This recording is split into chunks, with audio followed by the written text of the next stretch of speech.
పరిశుద్ధాత్మ ముసుగులో భ్రష్టాత్మ. Master of Bible theology first semester వాళ్ళకి ఏర్పాటు చేయబడినటువంటి పాఠాలలో ఒక పాఠం పరిశుద్ధాత్మ ముసుగులో భ్రష్టాత్మ. ప్రియమైన దేవుని పిల్లలారా, నేడు ప్రపంచంలో మనం ఆలోచిస్తుంటే క్రైస్తవులైనటువంటి వారికి యేసుక్రీస్తుల వారిపై చాలా వరకు కొంతవరకు అవగాహన ఉన్నట్లుగా మనకు కనిపిస్తుంటుంది. కొంతమందికి అవగాహన లేకపోవటం మనకు తెలుసు. అయితే పరిశుద్ధాత్మ దేవుని గురించి చాలా వరకు పూర్తిగా అసలు ఆయన గురించి తెలియకపోవటం చాలా బాధాకరంగా మనం భావించాలి. మరి ఇంతకీ పరిశుద్ధాత్మ దేవుడు ఎవరు అని మనం ఆలోచిస్తే, మన అందరికీ కన్నతనైన దేవుడు ఒకరున్నారు. మరి ఆయన ఎక్కడుంటారు? పరలోకంలో ఉంటారు. మరి పరలోకంలో ఉన్నటువంటి దేవుడు మన అందరి ఆత్మల రక్షణార్థమై పరిశుద్ధాత్మ దేవుణ్ణి ఉంచినట్లుగా మనకు కనిపిస్తుంటుంది. ఇది మనకు తెలిసిన విషయంగా మనము భావిస్తూ ఉంటాం. ఈ పరిశుద్ధాత్మ దేవుని గురించి నేడు మనకు తెలియకపోవడానికి గల కారణం ఏంటి అంటే, మన క్రైస్తవ సహోదరుల వలననే చాలా వరకు కూడా అసలు పరిశుద్ధాత్మ దేవునిపై అవగాహన లేని వారిగా మార్చేసినట్లుగా మనకు కనిపిస్తుంటుంది. దీని అంతటికీ కూడా మూలం ఎవరు అన్నప్పుడు అపవాదే. మరి అపవాదికి ఉన్న మరో పేరే భ్రష్టాత్మ. ఒకసారి అపవాదికి ఉన్నటువంటి అనగా దెయ్యానికి ఉన్నటువంటి పేర్లు, మనకు తెలిసిన పేర్లు చెప్పండి కొన్ని. దెయ్యాన్ని సాతాన్ అంటాం, యుగ సంబంధ దేవత, ఇంకా చెప్పండి. ఈ లోకాధికారి అంటాం, అపవాది అంటాం, వెలుగు దూత వేషం వేసుకున్నది అంటాం. ఇవన్నీ కూడా ఎవరు అన్నప్పుడు అపవాదే. ఈ అపవాదికి ఉన్నటువంటి పేరే భ్రష్టాత్మ. మరి ఏం చేశాడు ఈ భ్రష్టాత్మ ఉంటున్నటువంటి దేవునికి విరోధంగా ఉన్నటువంటి ఈ అపవాది ఏం చేశాడు అన్నప్పుడు, దేవుని పిల్లలను దేవునికి కాకుండా చేయాలనే ప్రయత్నం ఈ అపవాది చేస్తూ ఉంటాడు. మనం బాగా ఆలోచించామనుకోండి, దేవుని రాజ్యంలో ప్రథమ స్థానంలో ఉన్న వారు ఎంతమంది? ముగ్గురు. ఎవరెవరు? కన్నతన్నైన దేవుడు, యేసుక్రీస్తుల వారు, పరిశుద్ధాత్మ దేవుడు. ఇప్పుడు దెయ్యం రాజ్యంలో కూడా ప్రథమ స్థానంలో ముగ్గురిని పెట్టాడంట. ఎవరెవరిని? ఘట సర్పాన్ని, క్రూర మృగాన్ని, అబద్ధ ప్రవక్త. అనగా కన్నతన్నైన దేవుని స్థానంలో ఎవరున్నారు ఇక్కడ? అపవాది రాజ్యంలో ఘట సర్పం. యేసుక్రీస్తుల వారి స్థానంలో ఎవరున్నారు ఇటు సైడు? క్రూర మృగం. పరిశుద్ధాత్మ దేవుని స్థానంలో ఎవరున్నారు? అబద్ధ ప్రవక్త. మరి మనం నేడు నేర్చుకుని ఉన్న పాఠం పేరేంటి? పరిశుద్ధాత్మ ముసుగులో భ్రష్టాత్మ అంటున్నాం. మరి పరిశుద్ధాత్మ స్థానంలో అపవాది రాజ్యంలో ఎవరున్నారు? అబద్ధ ప్రవక్త. మరి ఇది చాలా పెద్ద పాఠం. కాబట్టి నేటి దినాన్న ఈ అబద్ధ ప్రవక్త అనగా పరిశుద్ధాత్మ స్థానంలో ఉంటున్నటువంటి ఈ అబద్ధ ప్రవక్త గురించి మనం నేర్చుకునే ఉన్నాం. మరి ఈ అబద్ధ ప్రవక్త స్థానంలో ఉంటున్నటువంటి వీళ్ళు ఏం చేస్తున్నారు అని ఒకసారి మనం 14వ వచనంలో చూసినట్లయితే, ఇదే ప్రకటన గ్రంథం 16వ అధ్యాయం 14వ వచనంలో, అవి సూచనలు చేయునట్టి దెయ్యముల ఆత్మలే. అవి సూచనలు చేయునట్టి దెయ్యముల ఆత్మలే అంటున్నాడండి. అనగా దెయ్యం అనగా ఎవరు? దెయ్యం అనగా ఎవరు? మనమా? కాదు. మరి దెయ్యం అనగా ఎవరు చెప్పాలి ఇక్కడ. దెయ్యం అనగా ఎవరు? అపవాది. మరి అపవాది ఏంటి బయలు పెడుతున్నాడంట? అవి సూచనలు చేయునట్టి దెయ్యముల ఆత్మలే. మరి ఈ దెయ్యములు అనగా ఆత్మలుగా ఉంటున్నటువంటి అన్నీ కూడా దేవుని ఆత్మలే అనుకుంటే పొరపాటండి. దెయ్యముల ఆత్మలు కూడా ఉన్నాయి. మరి ఈ దెయ్యముల ఆత్మ ఏం చేస్తుందంట? సూచనలు చేస్తుందంట. సూచనలు అనగా ఏంటి? సూచనలు అనగా ఏంటి? అద్భుత కార్యాలు, మహత్కార్యాలు, అంతేనా, సూచక క్రియలు, వీటిని సూచనలు అంటాం. మరి ఈ సూచనలు ఎవరు చేస్తున్నారంట? దెయ్యం చేస్తుందంట. మరి దెయ్యం చేయకముందు ఎవరైనా చేశారా? అపవాది ఎలాగంటే యేసుక్రీస్తుల దేవుడు చేసినదే అపవాది ఆపోజిట్గా చేస్తాడు. మరి యేసుక్రీస్తుల వారు తాను భూమి మీదకు వచ్చినప్పుడు సూచక క్రియలు చేయలేదా? చేశారు. అద్భుత క్రియలు చేయలేదా? చేశారు. కళ్ళు లేని వానికి కళ్ళు తప్పించాడు, కాళ్ళు లేని వానికి కాళ్ళనిచ్చాడు, కుంటి వారికి నడకనిచ్చారు, చెవిటి వానికి వినికిడినిచ్చాడు, చనిపోయిన వారిని సైతం ఆయన తిరిగి లేపాడు. ఇదిగో దేవుని పిల్లలు యేసుక్రీస్తుల వారు చేసే సూచనలను చూచుట వలన వారు మారిపోతున్నారు. కాబట్టి మీరు ఏం చేయాలి అంటే మీరు కూడా వెళ్ళి సూచనలు చేయాలి అని అపవాది ఆర్డర్ ఇచ్చాడండి. అనగా మనకు అర్థమయ్యే విషయం ఏంటంటే, సూచనలు మనం చూడడం వలన ఇది దేవుని పని అని మనం అనుకుంటే పొరపాటు. మరి మోషే గారి కాలంలో మనం ఆలోచిస్తున్నప్పుడు, మోషే గారు మరి ఐగుప్తుకి వెళ్ళమంటున్నారు. ఐగుప్తులో ఉంటున్నటువంటి మీ పిల్లలు అనగా ఇశ్రాయేలీలకు మీ దేవుడు పిలిచాడు రండి అని చెబితే, వాళ్ళు ఎవరు మా దేవుడు అని అడిగితే నేను ఏం చెప్పాలయ్యా అని అడిగినప్పుడు, ఇదిగో నేను ఉన్నవాడను అనువాడనై ఉన్నానని చెప్పు, అంతేకాకుండా కొన్ని సూచనలను కూడా వారి ముందు చేయు. మరి వాటిల్లో మనకు తెలిసినవి కొన్ని ఏంటి? నీళ్ళని రక్తంగా మార్చడం, కర్రని పాముగా చేయడం, వీటన్నిటిని చూచటం వలన అనగా సూచనలను చూచటం వలన నా పిల్లలు నేను ఉన్నానని తెలుసుకుంటారు అని దేవుడు ప్రణాళిక చేస్తే, ఇది వెంటనే పసిగట్టినటువంటి దయ్యం ఏం చేసింది? అది కూడా సేమ్ వారు ఎలాగైతే చేస్తారో అలాగే చేయటం ప్రారంభించింది. ఒకసారి మనం బైబిల్లో చూసినట్లయితే మత్తయి సువార్త మరి ఇది ముందుగానే గ్రహించినటువంటి యేసుక్రీస్తుల వారి కాలంలోనే ఆయన ఏం చెప్తున్నారు? మత్తయి సువార్త 24వ అధ్యాయం 24వ వచనం. మత్తయి సువార్త 24వ అధ్యాయం 24వ వచనంలో, అబద్ధపు క్రీస్తులను అబద్ధపు ప్రవక్తలను వచ్చి సాధ్యమైతే ఏర్పరచబడిన వారిని సహితము మోసపరచుటకై గొప్ప సూచక క్రియలను మహత్కార్యములను కనపరచదు. యేసుక్రీస్తుల వారే చెబుతున్నారండి. ఏమని? అబద్ధ క్రీస్తులు వస్తారు. యేసుక్రీస్తుల వారు చెప్తున్నారు, ప్రవక్తలు కాదు, అబద్ధ ప్రవక్తలు వస్తారు.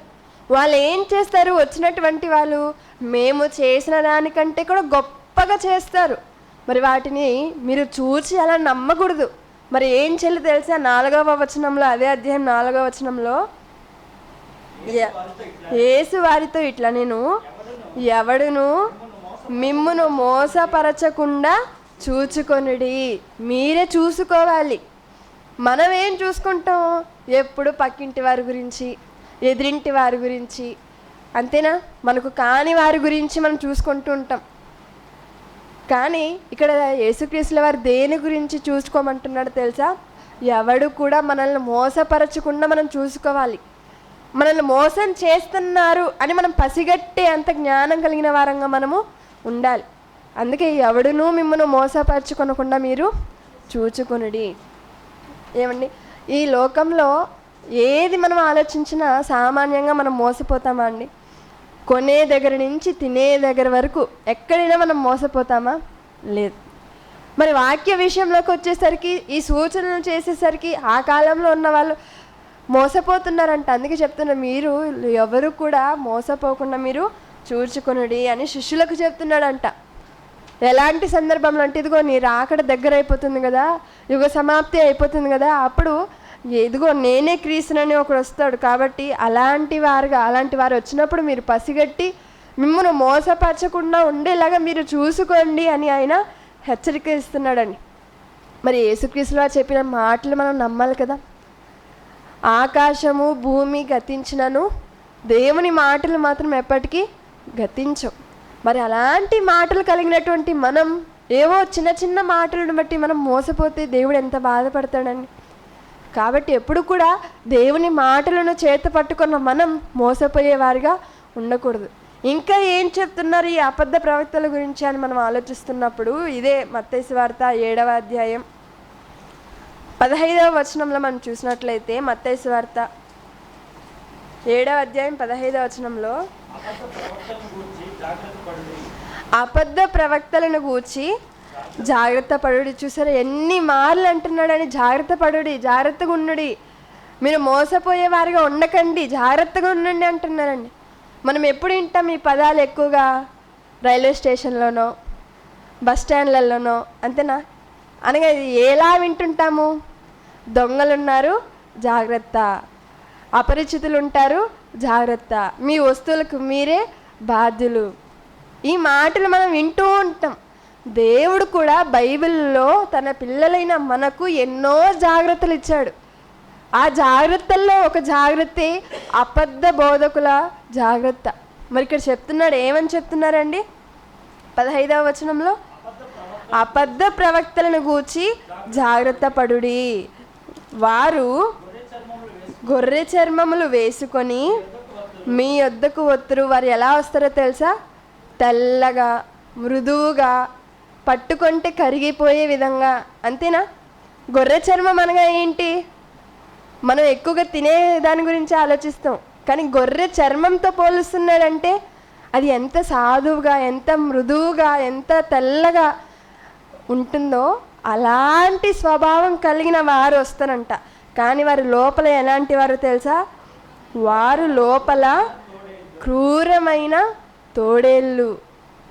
జిత్తుల మారి నక్కే డేంజర్ అంటే ఇక్కడ ఎవరి గురించి చెప్తున్నారండి? క్రూరమైన తోడేళ్ళు. మరి నమ్మచ్చా మనము అబద్ధ బోధకులను, అబద్ధ ప్రవక్తల మాటలను? అందుకే వారు ఎలా వస్తారంటే మనకు తెలిసేలాగా రారు. నేను చెబుతున్నది అబద్ధము, నేను బోధిస్తున్నది సత్యం కాదు అనే విధంగా వాళ్ళు ఉండరు. చక్కగా దేవుని బిడ్డగా, అందుకే గొర్రె చర్మమును ధరించుకొని వత్తురు అంటున్నారండి. మరి అలా వచ్చినప్పుడు మనం ఏం చేయాలి అంటే అబద్ధ ప్రవక్తలను గూర్చి జాగ్రత్త పడాలి. మంచివారిగా, మంచి మాటలుగా. అరే మనం సత్యం చెప్పినప్పుడు కూడా మనకు అంత సంతోషం కలగదేమో, కానీ అబద్ధ బోధలు వింటున్నప్పుడు, అబద్ధ మాటలను వింటున్నప్పుడు చెవులకు చాలా వింపుగా ఉంటుంది కదండి. ఎవరైనా నిజం చెప్పి, సత్యం చెప్పి హెచ్చరించారనుకోండి, ఎప్పుడు ఇంతే, వీళ్ళు ఎప్పుడు ఇలానే అంటుంటారు, అంతేనా? అది నిజమే ఉంటుంది, అది మంచిదే ఉంటుంది, కానీ నచ్చదు. కానీ వాళ్ళకి నచ్చినట్టు చెప్పామనుకోండి, వాళ్ళు ఎలాగున్నా అబ్బో ఇంత అంత అని చెప్పామనుకోండి, చాలా తేనె పోసుకొని మరి వింటుంటారు, చెవులు కోసుకొని మరి వింటుంటారు. మరి ఇలాంటి వారిగా అస్సలు ఉండకూడదండి. దేవుని పిల్లలన్నాక ఖచ్చితంగా ఖండించాలి, గద్దించాలి, వాక్యంతో బుద్ధి చెప్పేవారిగా ఉండాలి. అది ఎవరైనా కానీ దేవుని పిల్లలంగా మనం ఉంటున్నప్పుడు జాగ్రత్తగా ఉండాలి. మరి మనతో వచ్చి మాట్లాడేవారు ఎలాంటి వారో మనం కనిపెట్టాలి. అందుకే ఎన్ని మార్లు వ్రాయించాలో తెలుసా అండి? ఈ పాఠంలో మనం నేర్చుకుంటున్నప్పుడు మనకు అర్థమవుతుంది. అబద్ధ ప్రవక్తల గురించి జాగ్రత్త, దొంగ బోధకుల గురించి జాగ్రత్త, ఇంకా కఠినంగా చెప్తుంటారండి. మనం ముందు ముందు ఆలోచిస్తుంటాం, కానీ ఇక్కడ ఏం చెప్తున్నారు అన్నప్పుడు ఇదిగో అబద్ధ ప్రవక్తలను గూర్చి జాగ్రత్త పడుడి, వారు గొర్రెల చర్మములు వేసుకొని మీ యొద్దకు వత్తురు, కానీ లోపల వారు క్రూరమైన తోడేళ్ళు. మీరు దాన్ని గమనించాలి. ఈ విషయాన్ని గమనించక నేటి క్రైస్తవంలో చాలామంది మోసపోతుంటారండి. మరి ఎవరైనా కానీ దేవుడు దహించే అగ్ని, దేవుడి మాట వినకపోతే పాతాళంలో తొక్కేస్తాడు, ఇలాంటి మాటలు చెప్తే అసలు వస్తారా? అస్సలు కనిపించరు. కానీ ఎలా చెప్పాలి వాళ్ళకి?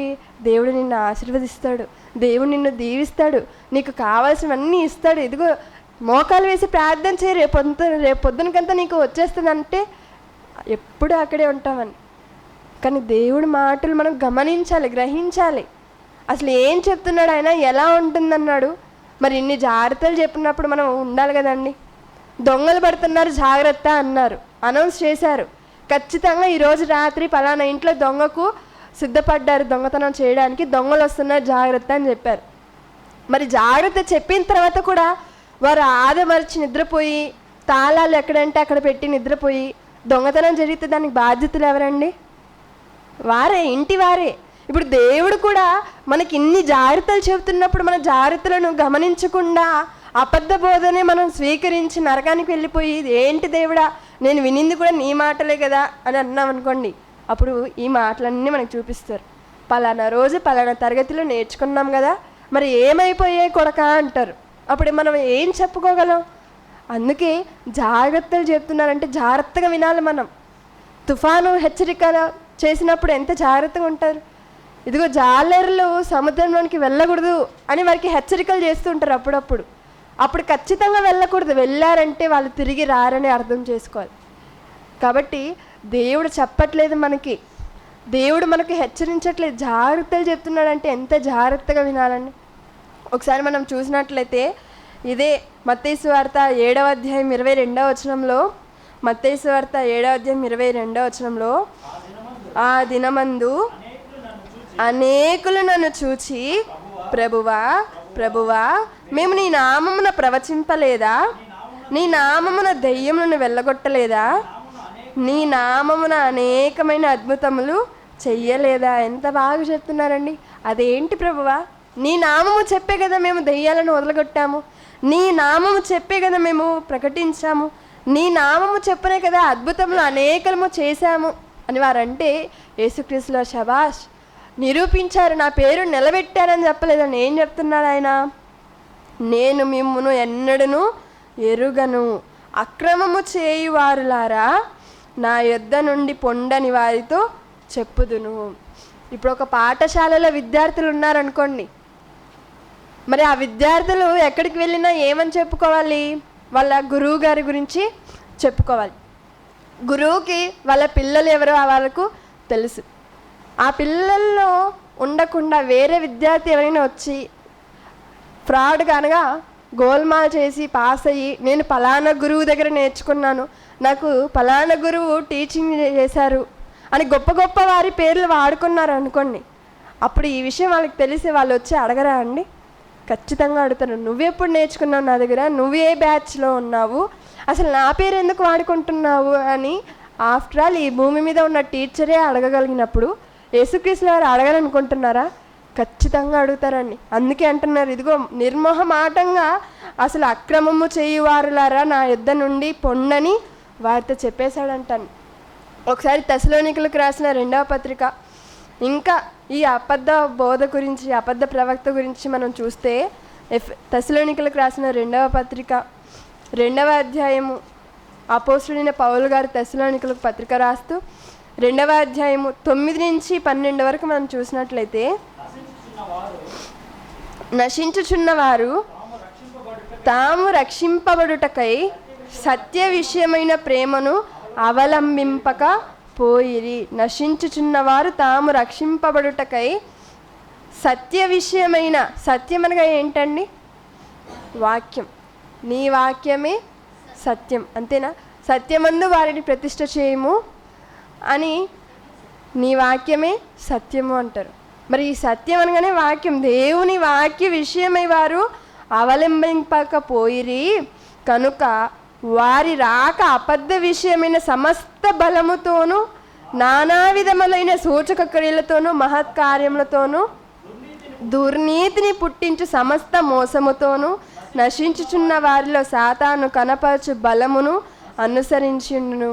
దేవుని మాటలను అంగీకరించక అవలంబించక ఉన్నవారు ఎలా ఉంటారో తెలుసా అండి? వారు బలముగా ఉంటారంట. దేనిలో అన్నప్పుడు ఇదిగో అబద్ధముతో. సాతాను బలముగా వస్తాడంట అండి. మరి వచ్చినటువంటి వాడు ఏం చేస్తాడంట? ఇదిగో వాడు నానా విధములైన సూచక క్రియలతోనూ మహత్కార్యములతోనూ వాళ్ళందరినీ కూడా మోసము చేసేస్తూ దేవుడికి వారికి దూరం చేసేస్తున్నారంటండి. దేవునికి సొంతం కాకుండా, దేవుడికి చేరువ కాకుండా. మరి ఇలాంటి తరుణంలో మనం ఎలా ఉండాలి అంటే, క్రింది మాటల్లో చెబుతున్నాడు, మీరు ప్రభువు వలన ప్రేమింపబడిన సహోదరులారా, ఆత్మ మిమ్మును పరిశుద్ధపరచుట వలన మీరు సత్యమును నమ్ముట వలనను రక్షణ పొందుటకు దేవుడు ఆది నుండి మిమ్మును ఏర్పరచుకొనెను. దేవుడు ఏర్పరచుకున్నాడంట అండి. దేవుడు ఏర్పరచుకున్న వారిని అపవాది ఏం చేస్తున్నాడంట? మోసపరిచేస్తున్నాడు. తనకున్నటువంటి బలముతో లాగేసుకుంటున్నాడు. దేవునికి, దేవుని పిల్లలు కాకుండా దూరం చేసేస్తున్నాడు. మరి ఇలాగే చెప్పుకుంటూ మనం 11-12 వచనంలో చూసినట్లయితే, ఇందుచేత సత్యమును నమ్మక దుర్నీతి యందు అభిలాష గల వారందరూ శిక్షా విధి పొందుటకై జాగ్రత్తగా వినాలండి. ఒకసారి మనం చూసి సత్యమును నమ్మక, దేవుని మాటను నమ్మక, ఎన్ని మార్లు చెప్పినా వినక, దేవుని మాటలను పెడచెవిన పెడితే అలాంటి వారిని, ఇదిగో దుర్నీతి యందు అభిలాష ఉన్న వారందరినీ కూడా వారికి శిక్ష కలగడానికి అబద్ధమును, ఇంకా వాళ్ళ జీవితాంతం సత్యాన్ని నమ్మక, సత్యాన్ని స్వీకరించక ఉండేలాగున దేవుడు ఏం చేస్తున్నాడో తెలుసా? అబద్ధమును నమ్మునట్లు మోసము చేయు శక్తిని దేవుడు వారికి పంపుచున్నాడు. దేవుడే ఫిక్స్ చేసేసాడంటండి. ఎంతకాలం చూస్తుంటాడని దేవుడు కూడా ఎన్ని మార్లు చెప్పిస్తుంటాడు, ఎన్ని జాగ్రత్తలు ఇచ్చిస్తుంటారు. ఇన్ని చెప్పినా, ఇన్ని వింటున్నా మనం నమ్మలేదు అనుకోండి, సత్యాన్ని స్వీకరించలేదు అనుకోండి, దేవుడు ఏం చేస్తాడు? నీకు దుర్నీతి అంటే ఇష్టం కదా, దాని సైడే వెళ్ళిపో. నీకు నా మాటలు నచ్చలేదు కదా సత్యము, ఇంకెప్పుడు కూడా సత్యాన్ని గ్రహించే మనసు కూడా దేవుడు మనకు ఇవ్వడంట. అందుకే ఇలాంటి వారికి శిక్షావిధి కలగాలని దేవుడు వారిని వదిలేస్తున్నాడు, శిక్షకే పంపేస్తున్నాడు. మరి దేవుని మనసు ఎలాంటిదండి? ఒక్క పాపి నశించిపోవటం కూడా దేవునికి ఇష్టం లేదు. అలాంటి కన్న తండ్రిని దేవుడే శిక్షకు పంపించేస్తున్నాడంటే ఎంత బాధ పెట్టుంటే ఇలాంటి నిర్ణయం తీసుకొని ఉంటారండి. కాబట్టి దీన్ని ఒకసారి అపోస్తుడైన పౌలు గారు గలతీలకు రాసిన పత్రికలో మనం చూస్తుంటే, మనం జాగ్రత్తగా ఉండండి అని ఎన్ని మార్లు చెప్తున్నారో ఒకసారి మనం చూస్తే, గలతీలకు రాసిన పత్రిక 1వ అధ్యాయం 6వ వచనంలో, గలతీలకు రాసిన పత్రిక 1వ అధ్యాయం 6వ వచనంలో, క్రీస్తు కృపను బట్టి మిమ్మును పిలిచిన వాణ్ణి విడిచి భిన్నమైన సువార్త తట్టుకు మీరింత త్వరగా తిరిగిపోట చూడగా నాకు ఆశ్చర్యమగుచున్నది. షాక్లోకి వెళ్ళిపోయానండి పౌలు గారు. అసలు ఏంటి మీరు, ఎలా ఉండేవారు, ఎలాగైపోయారు? అప్పుడప్పుడు మనం కూడా ఆశ్చర్యపోతుంటాం కదా సంఘంలో ఉన్న వారి గురించి మనం చూస్తున్నప్పుడు. ఏంటి వారు ఇలా అయిపోయారా, ఫలానా వ్యక్తి ఇలా అయిపోయాడా, ఒకప్పుడు ఎలా ఉన్నాడు, ఇప్పుడు ఎలా ఉన్నాడు, ఎందుకు ఇలా మారిపోయాడు అని ఆశ్చర్యపోతూ ఉంటాం. పౌలు గారు కూడా ఆశ్చర్యపోతున్నారంట. ఏమని? క్రీస్తు కృపను బట్టి మిమ్మల్ని పిలిచిన వానిని విడిచిపెట్టేశారా?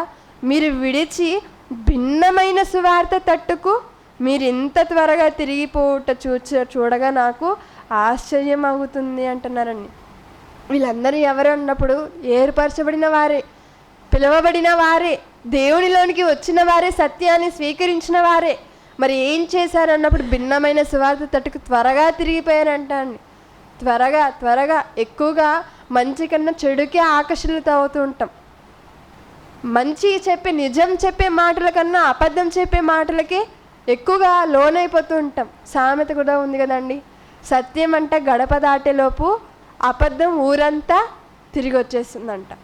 నిజం పక్కింటి వరకు కూడా వెళ్ళుండదు, కానీ అబద్ధం అనేది ఊరంతా వెళ్ళిపోతుంది. కనుక చూసారా వేగం, దానికి ఉన్న వేగాన్ని దేవుడు పసిగట్టే ఇన్ని జాగ్రత్తలు మనకు రాయించి ఇచ్చాడు.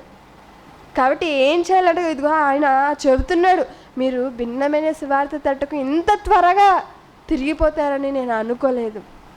ఏమండి, మత్తయి సువార్తలో మనం చూసుకున్న మాటలు కానీ, నేర్చుకున్న మాటలు కానీ ఎప్పటివి అన్నప్పుడు మత్తయి సువార్తలో ఉన్నటువంటి ఆ చరిత్ర అంతా కూడా క్రీస్తు పూర్వం 3వ శతాబ్దం నుంచి క్రీస్తు శకం 33 సంవత్సరాల కాలం మధ్య జరిగినటివి. మరి ఆ కాలంలో జరిగినటువంటి మాటలు మత్తయి సువార్తలో ఉంటే, ఈ గలతీ పత్రిక ఎప్పుడు వ్రాయబడింది అంటే క్రీస్తు శకం 58లో. మరి అనగా యేసుక్రీస్తుల వారు చెప్పినటువంటి ఈ జాగ్రత్తలకును, పౌలు గారు వ్రాయించినటువంటి ఈ మాటలకును సుమారు ఒక 23 నుంచి 25 సంవత్సరాల వరకే ఉంటుంది గ్యాప్. మరి అంత త్వరగానే మారిపోయారా?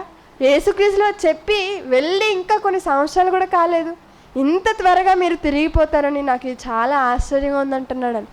మరొక మాట మనం చూసినట్లయితే కొరింథీయులకు రాసిన 2వ పత్రిక, ఇదే పౌలు గారు కొరింథీయులకు రాసినటువంటి 2వ పత్రిక 11వ అధ్యాయము, కొరింథీయులకు రాసిన 2వ పత్రిక 11వ అధ్యాయము 13 నుంచి 15 వరకు మనం చూసినట్లయితే, ఏలయనగా అట్టివారు క్రీస్తు యొక్క అపోస్తలులు అపోస్తుల వేషము ధరించుకొనున్న వారై ఉండి దొంగ అపోస్తులను మోసగాండ్రకు పనివారునై ఉన్నారు. మనకి ఇప్పటి వరకు యేసుక్రీస్తుల వారి 12 మంది శిష్యులు ఎవరిగా తెలుసండి? అపోస్తులు. మరి ఇక్కడ ఏ అపోస్తులు ఉన్నారంట? దొంగ అపోస్తులు ఉన్నారంట అండి. క్రీస్తు యొక్క అపోస్తుల వేషము ధరించుకొని, ఇదిగో మేము క్రీస్తు యొక్క అపోస్తులను, నేను క్రీస్తుతో ఉన్న అపోస్తులుడను అని క్రీస్తు శిష్యుల అనగా క్రీస్తు అపోస్తుల వేషము వేసుకున్న వారై ఉంటూ, వారు ఎలాంటి వారంటే దొంగ అపోస్తులు. వాళ్ళు ఏం చేస్తున్నారంటే మోసగాండ్రకు చేస్తున్నారండి, మోసం చేస్తున్నారు. మనం గమనించాలా, ఏది నిజం, ఏది అబద్ధం, ఏది వాస్తవం, ఏది అవాస్తవం, ఏది ఒరిజినల్, ఏది డూప్లికేట్, ఇవన్నీ కూడా మనము గమనించాలి. ఎందుకన్నప్పుడు ఈ ప్రకృతిలో, ఈ సృష్టిలో మనం ఆలోచిస్తే ఏది చూసినా ఒరిజినల్ ఉంటుంది, దానికి డూప్లికేట్ కూడా ఉంటుంది. అంతెందుకండి, ఇప్పుడు పూలు, ఈ పూల గురించి మనం ఆలోచించామనుకోండి, కేవలం ఒరిజినల్ పూలే మనకు కనిపిస్తుంటాయా? లేదు. ఇప్పుడు ఇక్కడ పూలు ఉన్నాయి, ఇవి రియల్ పూలా? కాదు. అనగా పువ్వుకి ఎలా ఒరిజినల్ పువ్వుకి డూప్లికేట్ పువ్వులు వచ్చాయో, అనగా ప్రతిదీ అలానే ఉంటుందండి. ఏ వస్తువు గురించి మనం ఆలోచించినా రియల్ ఉంటుంది, రీల్ ఉంటుంది. మనం గమనించాలి. బోధకులు ఉంటారు, అబద్ధ బోధకులు ఉంటారు, ప్రవక్తలు ఉంటారు, అబద్ధ ప్రవక్తలు ఉంటారు, అపోస్తలు ఉన్నారు, దొంగ అపోస్తలు కూడా ఉన్నారు. కాబట్టి దేవుని మాటలను నేర్చుకుంటున్నటువంటి మనం ఏం చేయాలంటే, ఎవరు నిజమైన బోధకులు, ఎవరు అబద్ధ బోధకులు, మనం ఎవరి మాటలు వినాలి, సత్యం ఎక్కడ మనకు దొరుకుతుంది, సత్య విషయమైన జ్ఞానం మనకు ఎవరు చెబుతున్నారు, ఇవన్నీ కూడా మనం గ్రహించేవారిగా మనం ఉండాలనేది దేవుని కోరిక. కాబట్టి చెప్పేవారికి బైబిల్ ఇచ్చాడు, వినేవారికి బైబిల్ ఇచ్చాడు. అందుకే దేవుడు ఇచ్చి, మీరేమి వినుచున్నారో జాగ్రత్తగా చూచుకొనుడి, మీరేమి వేసుకున్నారో అని చెప్పలేదు, మీరేమి తింటున్నారో అని చెప్పలేదు. ఎంతకాలం తింటామండి? మహా అయితే 60-70 సంవత్సరాలు, అంతేనా? మరి ఈ 60-70 సంవత్సరాలకు అది తినాలి, ఇది తినాలి, అలా ఉండాలి, ఇవి వేసుకోవాలి అని ఇలా ఆలోచిస్తుంటాం. కానీ మరి ఏమి వింటున్నాం? చెప్పబడినటువంటి మాటలు, ఏ మాటలు నిజంగా బైబిల్లో ఉన్నాయా? బైబిల్లో ఉన్న మాటలు వీరు నిజంగా చెప్తున్నారా, మరి లేదా అని మనం చూసుకోవాలి. ఒకసారి బైబిల్లో మనం ఆలోచించినట్లయితే, మరి ఇలాంటి అబద్ధ బోధకుల గురించి కొన్ని మాటలు మనం చూస్తున్నప్పుడు, పేతురు రాసిన 2వ పత్రిక 2వ అధ్యాయం 1వ వచనంలో, పేతురు రాసిన 2వ పత్రిక 2వ అధ్యాయం 1వ వచనంలో, మరియు అబద్ధ ప్రవక్తలు ప్రజలలో ఉండిరి, అటువలనే మీలోనూ అబద్ధ బోధకులుందురు. ఎక్కడో ఉండరండి, మనలోనే ఉంటారంట. పౌలు గారు పేతురు గారు ఆనాడున్నటువంటి సంఘాలకు రాస్తూ చెబుతున్నాడు, అబద్ధ బోధకులు ఉన్నారు, వాళ్ళు ఎక్కడో ఉంటారులే, వాళ్ళు వచ్చేటప్పుడు మనకు తెలుస్తుందిలే అని ఇలా అనుకొని ఉండిపోకండి, వారు ఎక్కడో లేదు, మీలోనూ అబద్ధ బోధకులుందురు, మీరు తమ్మును కొనిన ప్రభువును కూడా విసర్జించుచు. ఏంటి, ప్రభువు మనల్ని కొన్నాడా? కొన్నాడు కదండి. ఏమిచ్చి కొన్నాడంటారా? తన రక్తాన్ని ఇచ్చి మనల్ని కొన్నాడండి, తన ప్రాణం పెట్టి మనల్ని కొన్నాడు. అలాంటి ప్రభువును కూడా విసర్జించేస్తున్నారంట అండి. మరి అలాంటి వారుగా ఎప్పటికీ మీరు ఉండకూడదు. మీలో కూడా అబద్ధ బోధకులు ఉంటారు. మీరు ఏం చేయాలంటే జాగ్రత్తగా ఉండాలని చెప్తున్నాడండి. అలానే యోహాను గారు రాసిన మొదటి పత్రిక 4వ అధ్యాయం 1వ వచనంలో, యోహాను రాసిన మొదటి పత్రిక 4వ అధ్యాయం 1వ వచనంలో, ప్రియులారా, అనేకులైన అబద్ధ ప్రవక్తలు లోకంలోనికి బయలు వెళ్ళి ఉన్నారు. అనేకులైన అబద్ధ ప్రవక్తలు, అనేకులు అంటండి. నిజమైన బోధకులు కొంతమంది ఉంటే అబద్ధ బోధకులు అనేకులు, అంతే కదా. మనకున్నటువంటి ప్రకృతిలో నాణ్యత కొంతవరకు అయితే, దాన్ని కలుషితం చేసేది ఎక్కువగా. మనం తీసుకునేటివి కూడా చాలా తక్కువ క్వాంటిటీనే మనం తీసుకునే నాణ్యమైనటివి. మరి మిగతావన్నీ కూడా కలుషితమైనటివే. అలానే బోధకులలో కూడా అనేకులు అబద్ధ బోధకులు బయలు వెళ్ళిపోయారంట. మనం ఏం చేయాలన్నప్పుడు మరి ఎన్నో మాటలు చూసుకున్నాం కదా, జాగ్రత్త పడాలి, తెలుసుకోవాలి, గ్రహించగలిగే మనస్సు ఉండాలి. ఇవన్నీ మనం కలిగి ఉన్నప్పుడే ఎవరు నిజం, ఏది మనం నేర్చుకోవాలి, ఏది మనం వినాలి అని మనకు అర్థమవుతుంది. ఒక ఉదాహరణ మనం ఆలోచించామనుకోండి, ఒకవేళ అబద్ధ బోధకుల మన మాట విని వారి మాటలు విని మోసపోతే మన పరిస్థితి ఎలా ఉంటుందో తెలుసా? ఈ భూమి మీద ఒక ప్రియుడి చేత ప్రేసి మోసపోతే ఏమవుతుంది? మహా అయితే వేరే పెళ్లి చేసుకొని వెళ్ళిపోతారు అంతే. అలానే ఒక వ్యాపారం చేసేటప్పుడు ఇద్దరు పార్ట్నర్స్ ఉంటారు. ఆ ఇద్దరు పార్ట్నర్స్లో ఎవరైనా ఒకరు మోసం చేశారనుకోండి, అప్పుడు ఇంకొకరికి ఏమవుతుంది? ధన నష్టం జరుగుతుంది, అంతేనా? మరి బోధ విషయంలో మోసపోతే ఏమవుతుందో తెలుసా అండి? మనం ఈ భూమి మీద వేటిలో మోసపోయినా సుమారు ఒక 60 లేదా 70 అసలు ఆవిరి వంటి జీవితం అన్నాడు. మరి ఈ జీవితకాలంలో మోసపోతే నష్టం లేదు, కానీ మరణించిన తర్వాత ఉండేటువంటి ఆ ఆత్మ లోకంలో మనకు వెళ్ళామనుకోండి, ఆత్మలంగా మనం మోసపోయామే అనుకోండి, మనకు చాలా శిక్ష మనకు ఉంటుంది. ఏంటండి ఆత్మల్లో కూడా మోసం జరుగుతుందంటే ఉందండి. మరి చూసాం కదా, దెయ్యముల ఆత్మ ఉంది, దేవుని ఆత్మ ఉంది. మనం ఎలాంటి ఆత్మను కలిగిన వారంగా ఉన్నామో మనల్ని మనమే ప్రశ్నించుకోవాలి. ఎందుకంటే ఎవరైనా మనల్ని చెప్పినప్పుడు, మనల్ని ఎత్తి చూపించినప్పుడు మనం తీసుకోలేం. కాబట్టి ఏం చేయాలి? అద్దం ముందు వెళ్ళి అసలు నాలో అనగా మనకు ఉన్నటువంటి లక్షణాలను, బైబిల్ అనేది అద్దం లాంటిదండి. మరి ఈ బైబిల్ని పెట్టుకొని మనకున్నటువంటి స్వభావాన్ని ఈ బైబిల్ ముందు పెట్టినప్పుడు మనలో ఉన్నది ఎవరో ఖచ్చితంగా అది తేల్చి చెప్పేస్తుంది. ఒకటి ఏం చేయాలన్నప్పుడు జాగ్రత్త వహించాలి. దేని విషయంలో అన్నప్పుడు బోధ విషయంలో మనం జాగ్రత్త వహించాలి. ఒకసారి మనం చూసినట్లయితే మార్కు సువార్త 13వ అధ్యాయం 37వ వచనంలో చివరిగా మార్కు సువార్త 13వ అధ్యాయం 37వ వచనంలో యేసుక్రీస్తుల వారు చెబుతూ, నేను మీతో చెప్పుచున్నది అందరితోనూ చెప్పుచున్నాను, కేవలం మీతో మాత్రమే చెప్పట్లేదు. అపోస్తులతో మాట్లాడుతున్నారండి. నేను మీతోనే చెప్తున్నాను అనుకుంటున్నారా? లేదు, మీరు ఏం చేయాలో తెలుసా? అనేకులకు అందరితోనూ చెప్పుచున్నాను. ఏమని? మెలకువగా ఉండుడి. మీరు మాత్రమే కాదు, అందరూ కూడా ఎలా ఉండాలంటే అండి, మెలకువగా ఉండాలి. కరోనా వచ్చింది, కేవలం చైనాలో ఉన్న వారికే వచ్చిందా? లేదు, అందరికీ ప్రపంచమంతా ఒక రౌండ్ వేసుకెళ్ళింది, ఇంకో రౌండ్ వచ్చింది, మరలా ఇప్పుడు స్టార్ట్ అయింది అంటున్నారు. అనగా ఎంత జాగ్రత్త వహిస్తాం, ఎప్పటి నుంచే దూరం మెయింటైన్ చేయండి అంటుంటారు. మరి ఇక్కడ దేవుడు యేసుక్రీస్తు వారు ఏం చెప్తున్నారు? నేను మీతో చెప్పుచున్నది కేవలం మీరు మాత్రమే కాదు, మీకు మాత్రమే కాదు, అందరితోనూ వెళ్ళి చెప్పండి. ఏమని చెప్పాలో తెలుసా? మెలకువగా ఉండండి. మరి ఎందుకు మెలకువగా ఉండాలంటారో ఒకసారి 22వ వచనంలో మనం చూస్తే 21 నుంచి, కాగా ఇదిగో క్రీస్తు ఇక్కడ ఉన్నాడు, అదిగో అక్కడ ఉన్నాడు అని ఎవడైనా మీతో చెప్పిన ఎడల నమ్మకుడి. నేటి కాలంలో కూడా మనకు వినిపిస్తుంటాయి కదండి, దేవుడు కనిపించాడు, యేసుక్రీస్తుల వారు సువార్తకు వెళ్ళమన్నారు, ఇదిగో మీ ఇంటికి రమ్మన్నారు, మిమ్మల్ని దర్శించమన్నారు, ఇలాంటివి చెబుతూ ఉంటారు. మరి యేసుక్రీస్తుల వారు ఆ కాలంలోనే చెప్పారంట. ఏమని? ఇదిగో క్రీస్తు ఇక్కడ ఉన్నాడు, అదిగో అక్కడ ఉన్నాడు అని ఎవడైనాను మీతో చెప్పిన ఎడల నమ్మకుడి. ఆ కాలమందు అబద్ధ క్రీస్తులను, అబద్ధ ప్రవక్తలను వచ్చి సాధ్యమైన ఎడల ఏర్పరచబడిన వారిని, అనగా బాప్తిస్మం తీసుకున్న మనలను, దేవుని పిల్లలంగా ఉంటున్నటువంటి మనలను, వెలుగులోనికి వచ్చినటువంటి మనలను ఏం చేస్తారంట అండి? మోసపుచ్చుటకై సూచక క్రియలను, మహత్కార్యములను అగపరచెదరు. కాబట్టి మీరు ఏం చేయాలో తెలుసా? మీరు జాగ్రత్తగా ఉండుడి. ఎన్నిసార్లు చూసుకుంటున్నామండి? జాగ్రత్తగా ఉండుడి. ఇదిగో సమస్తమును మీతో ముందుగా చెప్పి ఉన్నాను. స్టేట్మెంట్ ఇచ్చేసాడండి. మీరు జాగ్రత్తగా ఉండాలి, జాగ్రత్తతో మెలకువగలిగిన వారై ఉండాలి. నేను మీతో సమస్తమును మీకు ముందుగానే చెప్పేశాను. కాబట్టి ఇప్పుడు మీ బాధ్యత ఏంటంటే మెలకువగా ఉండి జాగ్రత్త కలిగి ఉండాలి.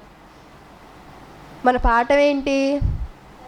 పరిశుద్ధాత్మ ముసుగులో భ్రష్టాత్మ. దేవుని రాజ్యంలో ప్రథమ స్థానంలో ఉన్నది ఎవరు? ముగ్గురు. ఎవరెవరు? కన్న తండ్రి అయిన దేవుడు, యేసుక్రీస్తుల వారు, పరిశుద్ధాత్మ దేవుడు. దెయ్యం రాజ్యంలో ప్రథమ స్థానంలో ఉన్నవారు ఎవరు? ఘట సర్పము, క్రూర మృగము, అబద్ధ ప్రవక్త. మన పాఠం పరిశుద్ధాత్మ ముసుగులో భ్రష్టాత్మ. మరి పరిశుద్ధాత్మ దేవుని స్థానంలో ఎవరున్నారని చూసాము? అబద్ధ ప్రవక్త. ఈ అబద్ధ ప్రవక్త గురించే నేడు మనం నేర్చుకున్నాం.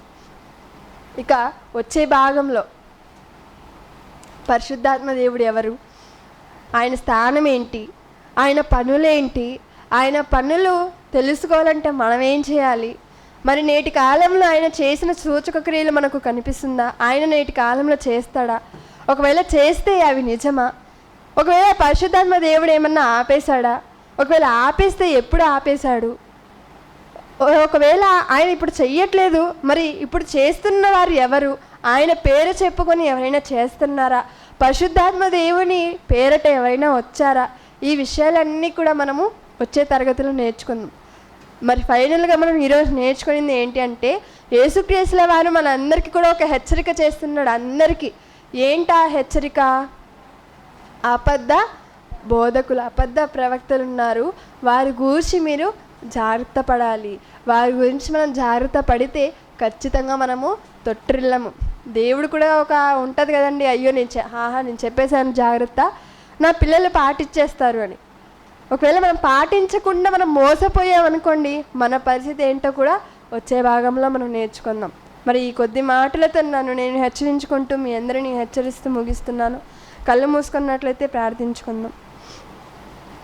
పరలోకమందున్న మా కన్న తండ్రి, ఇప్పటి వరకు తండ్రి చక్కటి ఆరోగ్యాన్ని ఇచ్చి మీ పిల్లలంగా తండ్రి మేమందరం కూడా మీ మాటలను